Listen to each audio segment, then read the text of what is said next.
Bonjour, Mbouta Guide Jazz. spirituel de l'ordre du groupe des veilleurs silencieux. Comment ça se passe là-bas? Ça se passe très très très Nous bien. allons parler de la souffrance, Oui. question-réponse. Donc, entretien bâton rompu. Euh, vous avez le secret pour libérer les hommes, pour libérer le monde de la souffrance. Ouais, vous savez que tout est secret dans la vie en fait. Voilà, donc le secret c'est la méthode de notre quête spirituelle, j'ai toujours l'habitude de le dire. Dans la vie il y a le secret en tout. Et Dieu aime aussi le secret. Évidemment la souffrance aussi est un secret. Tous les grands maîtres qui sont venus sur Terre se sont intéressés à la question de la souffrance humaine. Si vous prenez pardon, Siddhartha Gautama dit le Bouddha, et toute sa vie, il s'est interrogé sur le sens de la souffrance parce qu'il était prince, n'oubliez pas cela. Et un jour, il a décidé de pouvoir sortir parce que son papa ne voulait pas que Siddhartha Gautama puisse sortir hors de lui, hors du palais royal. Et le jour qu'il est sorti, il a vu les gens malades, les gens boiteux, les gens souffrants et malheureux. Il s'est posé la question. C'est là, c'était le début donc de son Le illumination. déclic, ça a Voilà, ça a changé. changé complètement sa conception de la vie. Et Bouddha a voulu trouver la solution sur l'existence, sur l'origine de la souffrance. Et il a conclu en lui-même, il a conclu que toute existence n'est que souffrance. Et la seule solution de se libérer de la souffrance, c'est le nirvana. Et quand vous prenez également l'enseignement du Maître Jésus, il nous recommande d'abord de chercher en premier le royaume de Dieu. Mais sauf que ce royaume de Dieu ne se trouve pas à l'extérieur de nous. Ça se trouve au-dedans de nous, à l'intérieur de nous se cache quelque chose de merveilleux, de précieux. Quand vous savez comment activer cette force intérieure, vous vous libérez de n'importe quel type de souffrance. Alors, on fait une pause là pour justement, votre dernier mot sur la souffrance. C'est quoi la souffrance concrètement? Lorsque vous dites souffrance, vous faites allusion à quoi? Mais la souffrance, c'est simplement, il y a plusieurs types de souffrance. Il y a la souffrance physique, il y a la souffrance morale, il y a la souffrance psychologique. Mais ce qui fait que nous souffrons, c'est parce que nous avons un corps émotionnel. Voilà. Si on n'avait pas des émotions, on n'allait pas ressentir la souffrance. On peut vous taper, vous pouvez être victime d'un drame, mais si vous ne sentez pas les émotions, vous n'allez pas souffrir. Nous souffrons parce que nous avons des émotions. Et nos émotions sont conditionnées avant tout par nos pensées.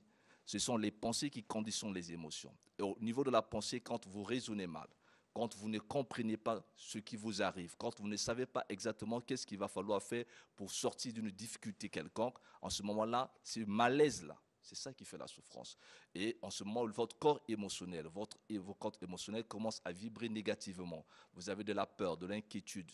Et cette inquiétude se renforce au fur et à mesure jusqu'à ce qu'à vous ranger les soucis et tout le reste. Donc la souffrance, en fait, c'est lié à notre centre émotionnel. Et donc, lorsque on est en spiritualisation élevée, quand vous commencez à vivre la transcendance de votre esprit ou de votre existence, vous allez vous libérer d'abord de vos émotions négatives. Et lorsque vous commencez à vous libérer de vos émotions négatives, vous allez ressentir comme une paix profonde parce qu'en ce moment-là, l'esprit qui est en vous, qui est la puissance qui est en interne, va commencer à prendre le dessus sur la matière. C'est à ce moment-là que, quelle que soit la souffrance, que ce soit une souffrance psychologique, que ce soit une souffrance morale, que ce soit une souffrance physique, vous n'allez plus ressentir cette émotion qui fait que les gens souffrent. Donc en fait, la souffrance est le résultat de l'ignorance de l'homme sur la dure bataille de l'existence parce que la plupart d'entre nous ne savons pas ce que c'est que la vie. Nous ne comprenons même pas ce que c'est que la vie. Voilà pourquoi dans les traditions égyptiennes de l'Antiquité, on apprenait les gens à entrer dans des écoles de mystère. Pourquoi? Parce que là, on leur apprenait les mystères de l'existence, les mystères de la vie. Or, aujourd'hui, les gens existent, mais ils ne vivent pas. On peut, on devrait supporter la souffrance ou l'éviter. Non, le problème, c'est que vous pouvez supporter une souffrance tout en souffrant. Il ne s'agit pas de supporter la souffrance. Il s'agit plutôt de comprendre comment est-ce que la souffrance peut contribuer à votre bonheur. Il s'agit de changement de perception. Enfin, ce qui fait souffrir les gens, c'est la perception qu'ils ont de la vie. Notre perception de la vie n'est pas la réalité de la vie. C'est notre façon à nous de comprendre la vie. Or, si votre façon à vous de comprendre la vie, elle est fausse, il est fort probable que vous allez souffrir. Parce que vous allez rencontrer des phénomènes de votre existence que vous ne pouvez pas expliquer.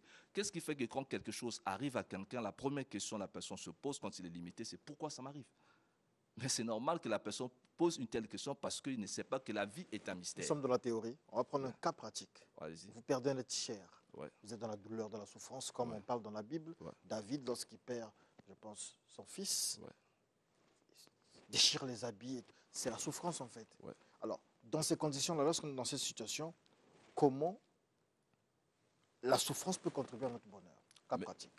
La souffrance, en ce moment-là, bonheur, la question est très mal posée. Pourquoi elle est très mal posée? Parce que ça dépendra de chaque individu. Pour une personne qui n'a pas une expérience mystique et spirituelle, déjà, il va souffrir. Cette personne va souffrir parce que déjà, la disparition d'un être cher va creuser, va susciter comme un vide à l'intérieur de lui et il ne sait pas si un jour il pourrait encore se retrouver. Pour le mystique qui fait des voyages astrales, moi j'en fais presque tous les jours. Hier soir, je l'ai fait encore. Je vois le monde invisible presque tous les jours. Je sais que la mort, c'est une illusion. Ça n'existe pas. Donc, on a la possibilité d'aller retrouver celui qui est parti et même communiquer avec lui. Mais si on souffre parce qu'il y a le Par voile, exemple, parce qu'il y a le voile qui est là, on n'arrive pas à avoir accès de l'autre côté. alors si on prend l'exemple de David, par Oui, exemple, lui, oui. c'était pas un mystique comme tel, vous allez dire? Je ne suis pas là pour juger qui a été David, c'est un personnage biblique. Mais je ne pense pas qu'il était vraiment mystique en tant que tel. S'il avait cette expérience mystique, il n'allait pas souffrir. Votre maître, Jésus, le Christ, Ouais, à la croix, ouais. la souffrance, pourquoi m'as-tu abandonné? Il n'a pas supporté la souffrance.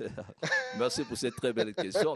Ben oui, mais ça, le maître a transcendé. C'était normal parce qu'il vivait une période assez complexe de sa vie. Mais ça, c'était son moi inférieur qui était en train de réclamer, qui est en train de réclamer, qui était de traverser cette épreuve difficile. Mais c'était normal qu'il libère ses mots parce que ce qui devait ici le faire souffrir le plus, c'est l'ignorance d'abord de ceux qui étaient en train de lui faire du mal.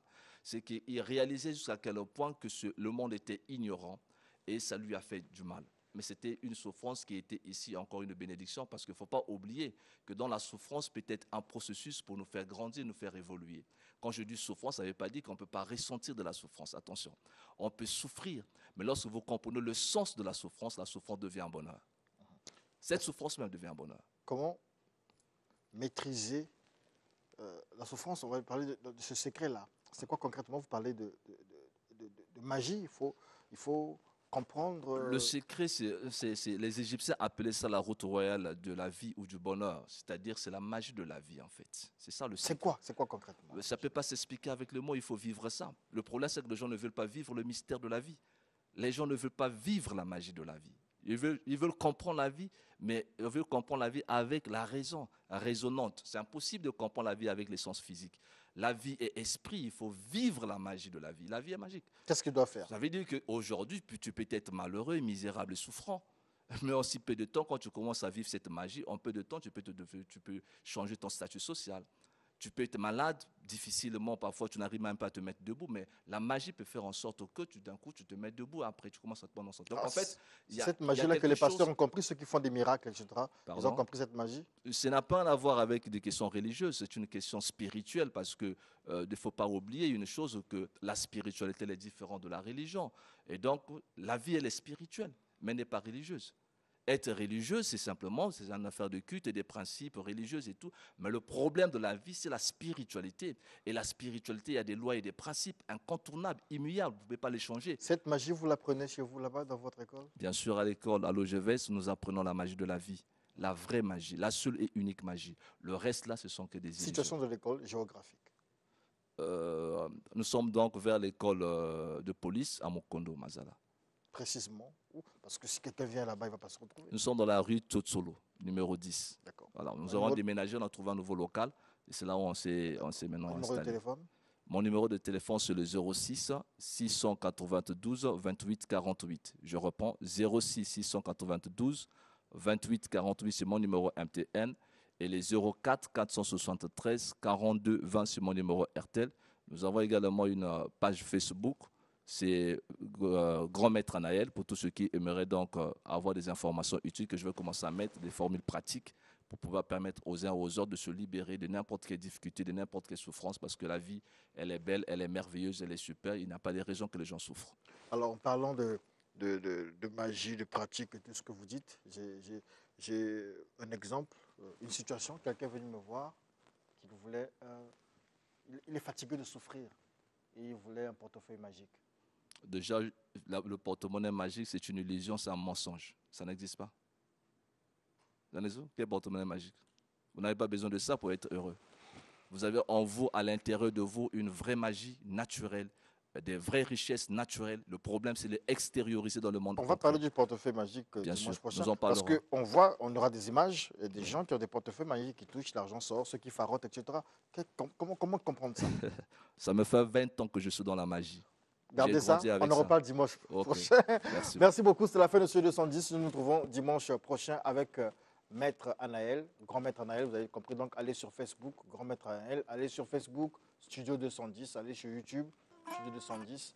Partagez notre page, soyez nombreux à vous abonner pour donner de la force au Studio 210 et aussi aux différents maîtres spirituels et hommes d'église qui passent ici, ainsi que culturels. Dimanche, il faut qu'on reçoive un musicien aussi.